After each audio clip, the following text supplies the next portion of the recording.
talk to you about best practices with remodeling dust. You know, it's a topic that not a lot of guys think about in the trades, and we really should be thinking about it.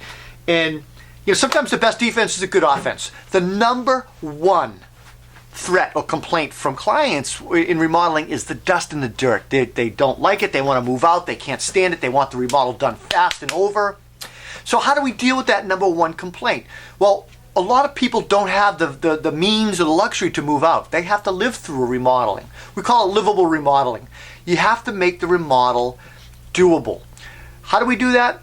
We develop and we use and utilize best practices in controlling remodeling dust. There's like 10 or 12 things that you can do that are fairly low cost, will bring back dividends, make you more professional, and increase referrals. I guarantee it.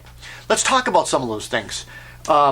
Controlling remodeling dust, probably the first thing you should do is communicate. You need to communicate and educate your client on dust and set expectations. There will always get some dust. There will always be some dust.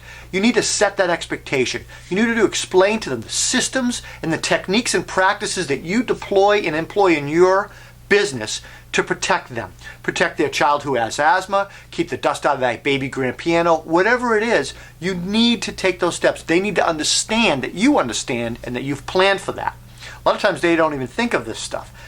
This might even set you above your competition and win the bid.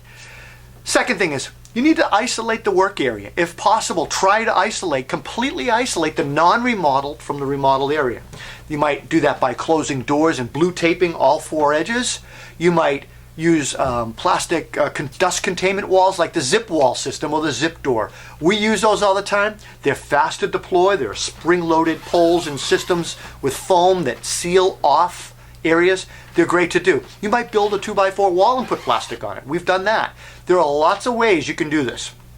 Sealing off HVAC vents and ducts, completely covering them with cardboard, plastic, and tape if they're not being used, or if they are being used and you need air or heat to get in, then using a commercial product that has a filter in it, or even buying kind of like a air conditioning filter fabric to cover the vent to capture a lot of the dirt and debris, because ductwork is just a highway for dirt and debris to get in and get transferred off to the rest of the house.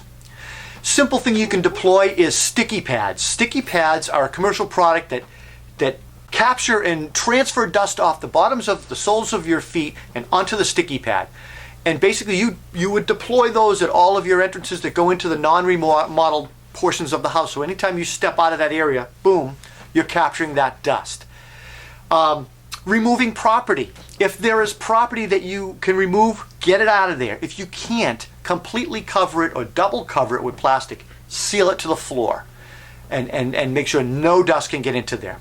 Protecting walls and floors. There are lots of commercially available products that roll out, from plastics for carpets and hardwood to builder's paper, which is a heavy, thick cardboard paper, which we use a lot. We like it because it protects the floor from scratches, but also from drops.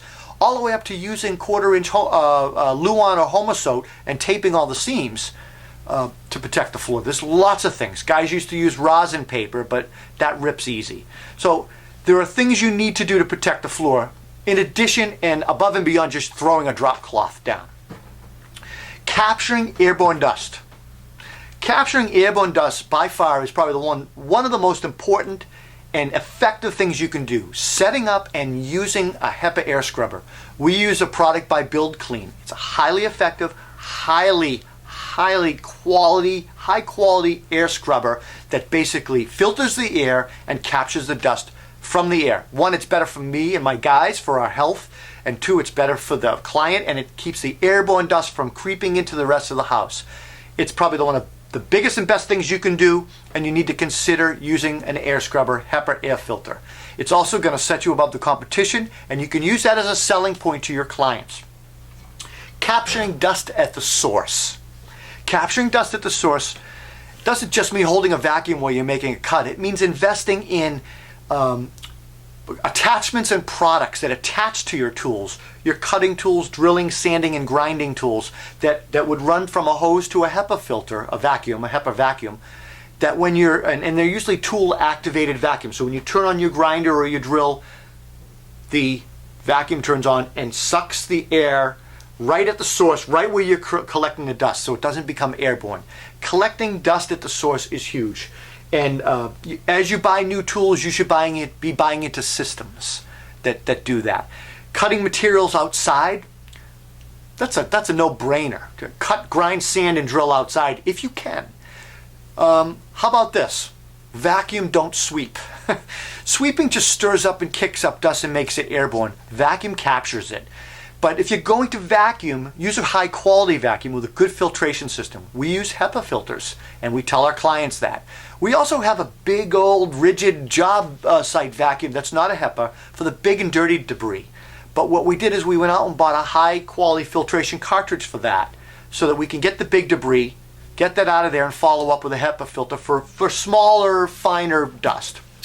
We also clean as we go, and you know, this is a real important thing to do. As you make the mess, clean the mess. If you make 3 or 4 messes and leave it to the end of the day, then you're kicking that stuff around as you're traipsing through the job site and walking through it. Make the mess, and clean every day, especially if you're concerned about dust getting into a non-remodeled portion of the house. Every day you've got to clean and vacuum. Consider using a dust chute or a debris chute. And you know, we just use sonotubes with straps onto a ladder going right into our dumpster. And if possible, we try to go through a window into the dumpster so we don't have to carry debris and barrels full of dust-laden trash out the remodeled section through a non-remodeled section of home. Oftentimes that happens. We try to go out a window or right out the remodeled section. And that's not a bad way to go. And when you're dusting, don't dry dust. Use some sort of a damp dust system or a microfiber. That's going to help capture and collect the dust as opposed to kicking it up into the air again. And again, I might be nitpicking on a couple of these little things, but they're super important. You want to establish yourself as a contractor firm that is conscientious about everything you do, including dust collection. You know, we talked about earlier about that livable remodeling. The client needs to know that you have a plan, you've thought things out, you have equipment in place and practices to protect their home and their family and their health. It's going to pay dividends for you. It's going to increase profits in the long run because you're going to get more jobs and more referrals. It's going to make you more professional and better quality work. I guarantee it. So that whole livable remodeling idea, if you think about it, it makes sense, and it's going to give you the competitive edge. I'm Rob Robillard. We'll see you next time. Take care.